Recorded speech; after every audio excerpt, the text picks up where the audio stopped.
شروع کرتا ہوں اللہ کے نام سے جو بڑا مہربان اور نہایت رحم کرنے والا ہے۔ حضرت عبداللہ بن عباس رضی اللہ تعالیٰ عنہ کہتے ہیں کہ مجھے ایک انصاری صحابی نے بتایا کہ ایک رات وہ رسول اللہ صلی اللہ علیہ وآلہ وسلم کے ساتھ بیٹھے ہوئے تھے۔ ایک ستارہ ٹوٹ کر گرا۔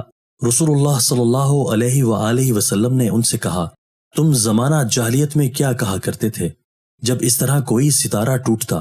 کہنے لگے، اللہ اور اس کا رسول بہتر جانتے ہیں۔ ہم کہا کرتے تھے، آج کی رات کوئی عظیم آدمی پیدا ہوا ہے یا کوئی عظیم آدمی فوت ہوا ہے۔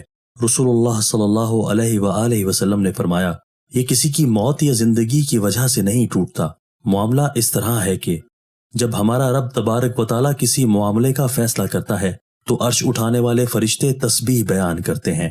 جب اس آسمان والے تسبیح بیان کرتے ہیں جو ان سے ملا ہوتا ہے، حتیٰ کہ وہ تسبیح اس دنیا کے آسمان والوں تک پہنچتی ہے، پھر عرش کے نیچے والے عرش اٹھانے والے فرشتوں سے کہتے ہیں، تمہارے رب نے کیا کہا؟ وہ انہیں بتاتے ہیں جو اللہ تعالیٰ نے کہا ہوتا ہے۔ آسمان والے ایک دوسرے سے پوچھتے ہیں، حتیٰ کہ آسمان دنیا والوں تک یہ خبر پہنچتی ہے۔ یہ خبر جن سن لیتے ہیں اور دوستوں کو بتاتے ہیں، یہ ستارہ انہیں مارا جاتا ہے۔ جو خبر اصل صورت میں لاتے ہیں وہ صحیح ہوتی ہے، لیکن یہ اس میں اضافہ کر لیتے ہیں اور جھوٹ ملا لیتے ہیں۔ حضرت انس رضی اللہ تعالیٰ عنہ سے مرفوع مروی ہے کہ ظلم 3 قسم کے ہیں۔ ایک ظلم کو اللہ تعالیٰ نہیں چھوڑے گا، اور ایک ظلم کو بخش دے گا، اور تیسرا ظلم بخشا نہیں جائے گا۔